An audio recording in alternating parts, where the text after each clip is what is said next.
Now let us deal with a new concept, that is new chapter, that is carbon and its compounds. Do you know that carbon is a very important metal or an element?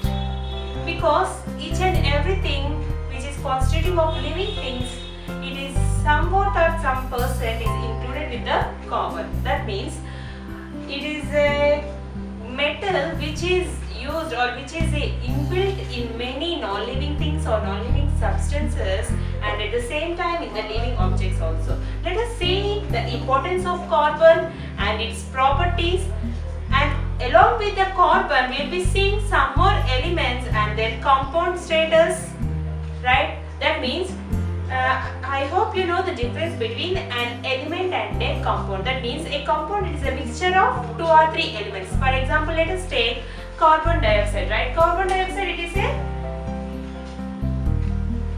in the form of gaseous state, yes, and it is also available in the solid state also. But this is a mixture of 2 elements, that is carbon and oxygen molecule, right?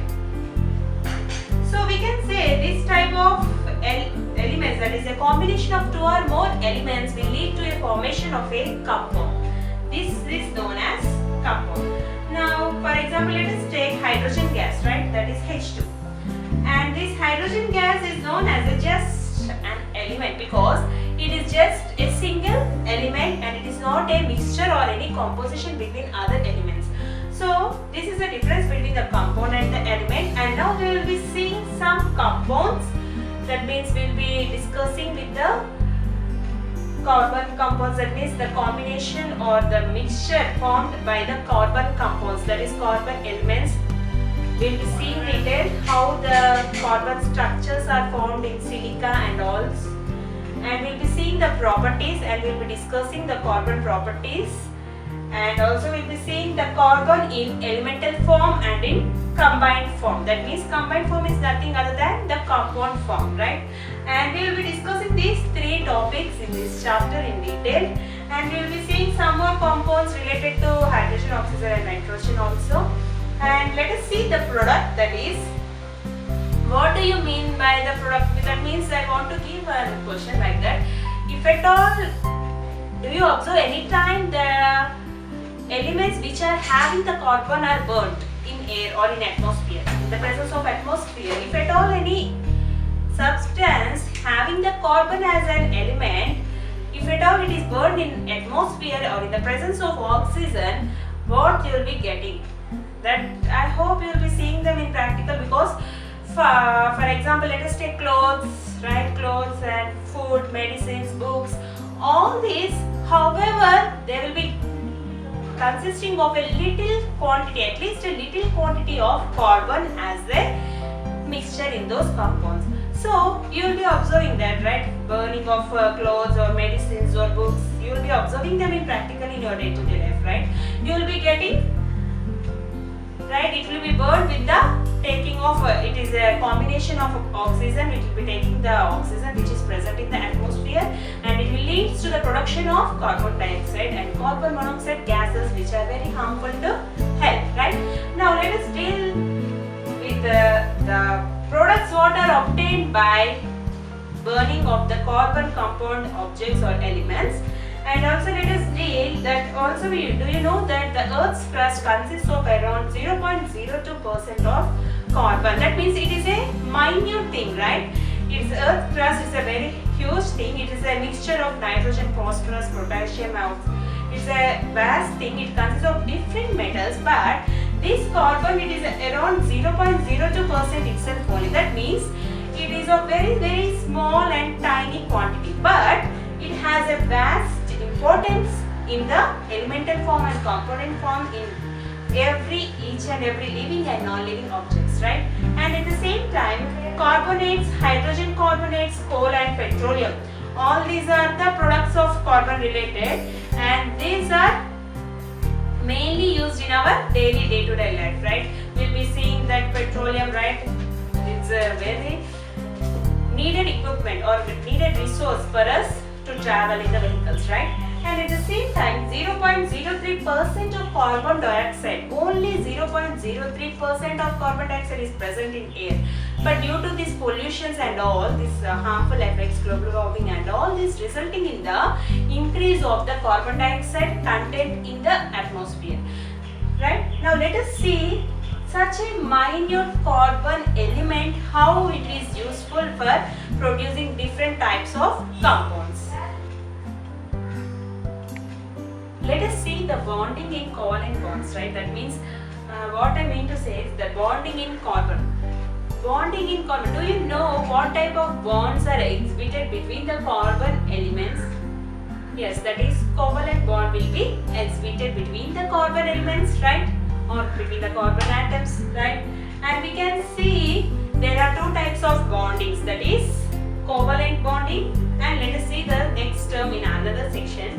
And we will be saying that the properties of ionic compounds, covalent compounds will be having that covalent bonding between the atoms of an element, that is known as, for example, let us take carbon atoms as we are studying regarding the carbon element. Now carbon atom consists of 6 atoms, right? The atomic number of carbon is 6. Therefore, it consists of 6 carbon atoms, right? That means it has, we will be defining the bond as the line with a strong tendency or strong nature, right? So there will be 6 bonds with the carbon atom, that is 1, 2, 3, 4, 5, 6. And this can be as the structure of the carbon atom, as C will be in the middle and it will be in the spherical shape the atom consists of, and it has the 6 bonding natures, right? And it can be bonded with the other 6 atoms of any elements. Either it can be carbon or it can be any other element. Okay.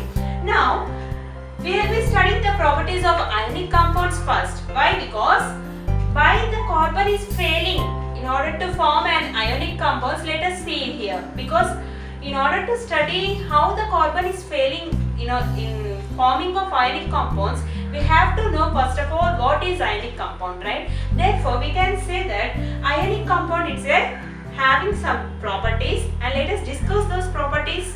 That is, it is having the high melting and boiling points. The compounds or elements which are forming in order to produce the ionic compounds will be having the high melting and boiling points. That means it has a high temperature rates, right? And at the same time, it is having the proportionality or the property of conduction of electricity in solution. That means even if you take that for example in water itself, this type of compounds will allow the flow of electricity through them. That means it has a good conductors of electricity, right? This for what I am saying, this is for ionic compounds. Okay. Now it is having the state of molten. That means I can give best examples such as mercury, right? It will be in a viscous, that it will be very strong, right? And it is not either pure solid and it is not either pure liquid. It is in a mixed combination of both. That means it will be in a molten state, right?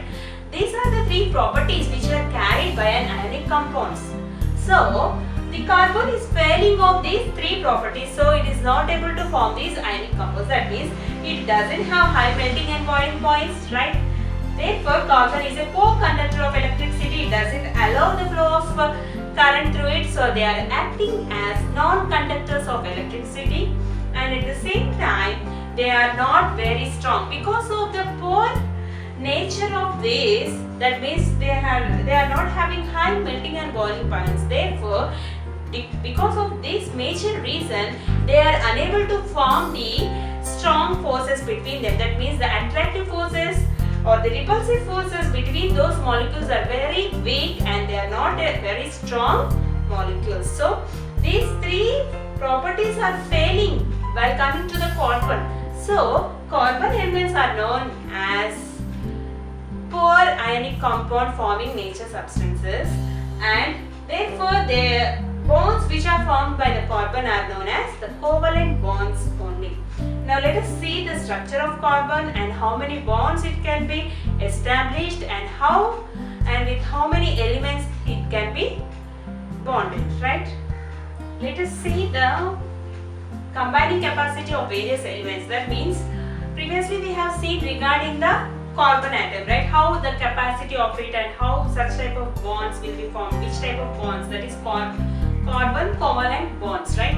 And why it is failing to form the ionic bonds. We have seen those three properties are not in the carbon atoms, right? And let us see the combining capacity of these elements. That means different atoms or different elements forming together will be leading to the formation of different new compounds, right? And we will be seeing the capacity of these compounds and their properties regarding the melting and boiling points right now.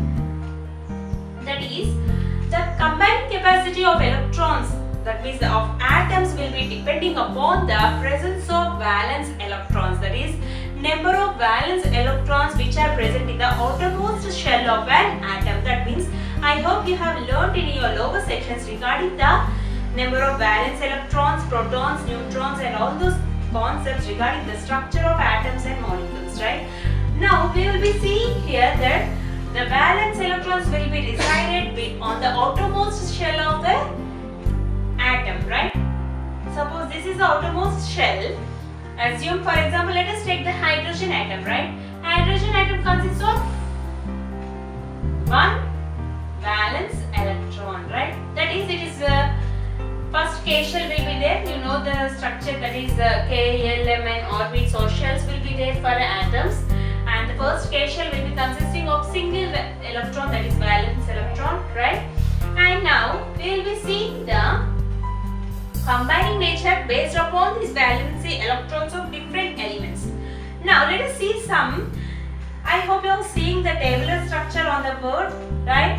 And we will be discussing the compounds, various compounds having of various boiling and melting points, right? Now let us see first compound, that is acetic acid. Acetic acid is nothing but CH3COOH. The formula or the chemical formula of acetic acid is CH3COOH. That means here it is using 2 oxygen atoms, 2 carbon atoms and 4 hydrogen atoms, that is CH3COOH. Now here the carbon which is bonding with oxygen and hydrogen atoms, it is a covalent bond in between them. And now let us see the boiling points and melting points of acetic acid. That is, for coming to the melting points of acetic acid, it is around 290 degrees Kelvin or 290 Kelvin. You can know that how we took that means how to convert the centigrades into Kelvin, right? That is 1 degree equals to 230 Kelvin, right?